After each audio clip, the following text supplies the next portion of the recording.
there has to be a limit to shit. There has to be limiting principles to anything, any movement, any ideology, because without it, you're just spinning off into the world of mass entropy where nothing has any rules. The idea that you tell your kid, now that's where the scientist comes out. You heard tell that your shit? kid at age 3, like you can be any. They don't know what the fuck gender is. Yeah. If they start having real problems and dysphoria, figure what that means to you and figure it out for you and your family and your child.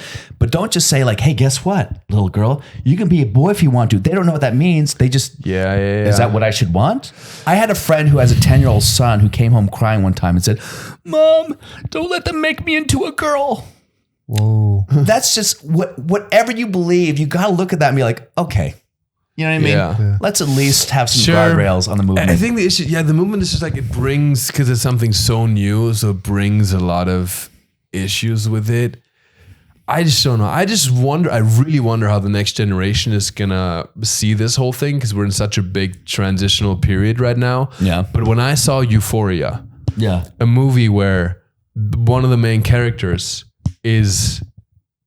I see the terms, I guess trans, but has a penis. Yeah. It's not even addressed in the movie. You know, it is just a fact. Yeah. And I think that's actually something beautiful. It's not like this big narrative made around this big deal of like somebody who's trans. No, it's just a thing. And it's like she pees at some point, with her penis. And I think that will normalize it to the point where there's probably going to be, I'm sure there's going to be some Disney movies. I don't know if there is already. I mean, there's definitely like gay...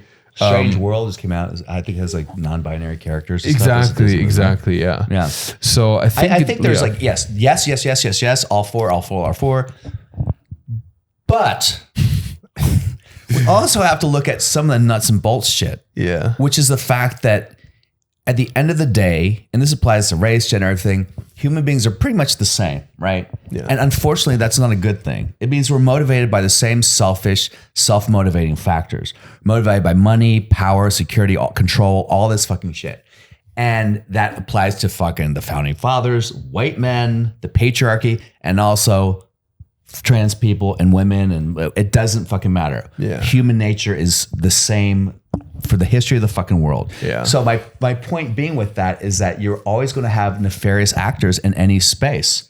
And if we take away the ability to discern who's nefarious or not, we set ourselves up for exactly what you're saying. Situations where people take advantage of it and they know that they have, I mean, here's a perfect example. Look what happened with this Pfizer thing. This gay man who works for Pfizer goes, oh yeah, we're basically doing gain of function research. We want to fucking make how much money we're going to make from COVID if we fucking mutilate and da. And that got exposed. And then people came out because it's Project Veritas. They're like, we caught you. Yeah. You said that. He goes, you're approaching me. I'm a black man. And all these white men, like immediately he went to that space, which is like, I didn't see the specific thing. I understand. That's like, that in his head, he goes, the only way I can get out of this is if I play the race card. And I completely get it. But the thing we got to look at too with a lot of the trans stuff is that there's a lot of money being made by Big Pharma. Yeah. And whenever Big Pharma is involved, nefarious actors are at play. 100%. Yeah. And if people don't believe that, they're either lying to themselves or being disingenuous. Because look, when I was a kid and I was growing up and I was an athlete and I was interested in doing testosterone, I can't tell you how many PSAs and dude, you can't do testosterone will make you infertile. Testosterone will do this. Will make you have rage. Will make you blah, blah, blah, blah. All the cancer, all this shit. Testosterone was like lauded as something like you really got to be so fucking careful. But now with gender affirming care, testosterone is being presented as some sort of like miracle drug to help people solve all their problems. Yeah. And all the ideas of cancer and fertility, all this. Let's not talk about that. Yeah. Because Big Pharma is making money on it.